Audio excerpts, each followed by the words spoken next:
Hey there, Emmanuel here from WebDevFuel, and in today's video you're going to learn how to use Go and HTMX to do validation on user input that is sent from the browser to the backend. There are two main reasons why we want to have validation inside of a web application. First of all, for security reasons, and then for the user experience that we provide to our end users. We have this example with a list of users, and each user has an ID and a name.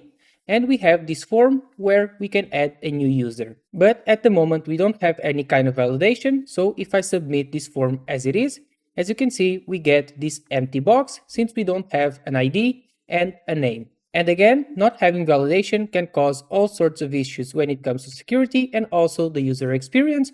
In this case, we have here an empty box that doesn't have any kind of data, and a user that would be using our web application would be confused if something like this would happen. Inside the Go project, we have two different routes. One to show the form and the list of users when we initially load the page, and another to handle the creation of a user, which at the moment simply grabs the ID and the name using the form value method.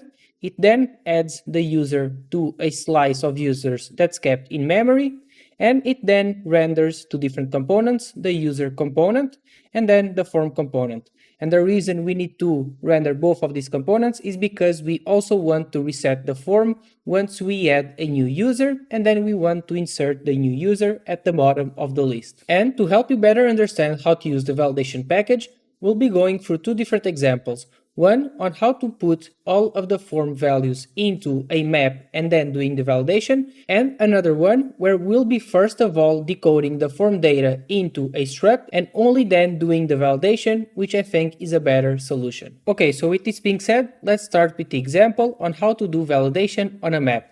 First, we want to start by parsing the form and then doing some error handling here. If the error is different nil, then we want to render the form component and reset its values. The reason we need to call the parse form method before doing anything else is because we want to populate the post form with the URL values. Next, we want to put the values into a map, so we want to start by initializing a new map where the keys and the values are of type string. Then we want to range through the URL values, and when ranging through the URL values, we'll get access to two different variables: the key, which is of type string, and the value, which is a slice of type string. Then we want to assign a new key and value to the map that we've previously created. The key is going to be the one that we get from this range, and the value is going to be the first one from the slice of strings. And now to validate the values, we need to call this method from the validation package. Then we need to pass as the first argument the values. The second argument is going to be validation.map, so we need to call this method. And inside of this method itself, we want to add all of the keys that we want to validate. First, we say validation.key and we pass the ID.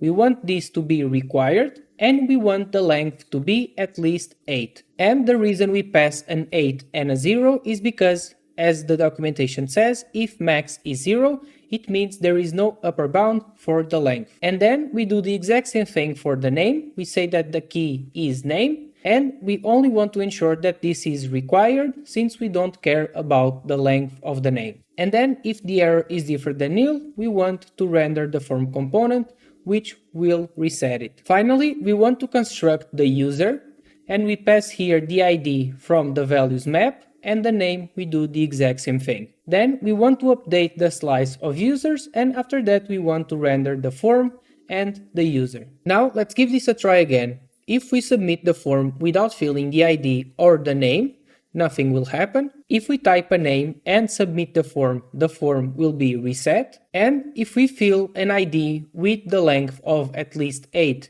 and also a name, and we then submit the form, we are going to see a new user appearing at the end of the list, which means this form is now being validated properly on the backend.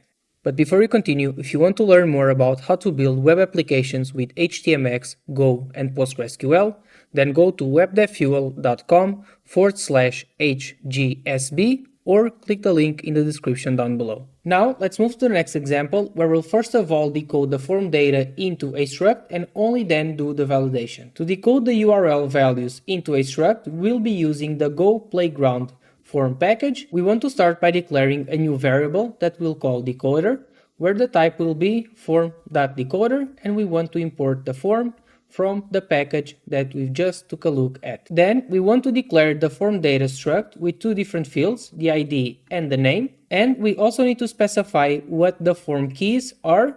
In this case, the ID and the name, all lowercase. Then we want to attach a function to the struct that will return an error. We then want to return the validation.validate struct function, which will take as the first argument the pointer to the form data struct, and then a slice of field rules. To get a field rule, we want to call validation.field and pass as the first argument the pointer to the field that we want to validate. And the validation rules here are going to be the exact same one as with the previous example for both the ID and the name. Then inside the handler, we start by parsing the form, just like with the previous example. And then we want to decode the form into the struct.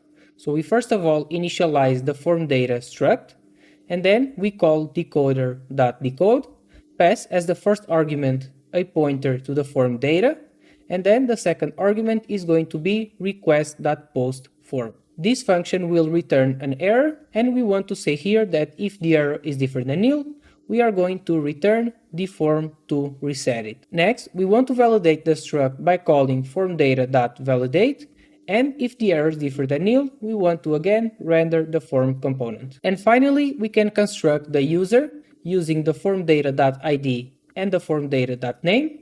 Then we want to update the slice of users and finally render the form component and the user component. Now let's give this another try. If we submit the form without an ID, the form will reset. If we try to submit the form with an ID that has 4 characters, the form will also reset. And finally, if we submit a form that will pass the validation rules, we'll be able to add a new user and we'll see this user at the bottom of the list. So this is it. This is how you can do validation with Golang and HTMX when building a web application. I hope this video was helpful to you, and I'll see you on the next one.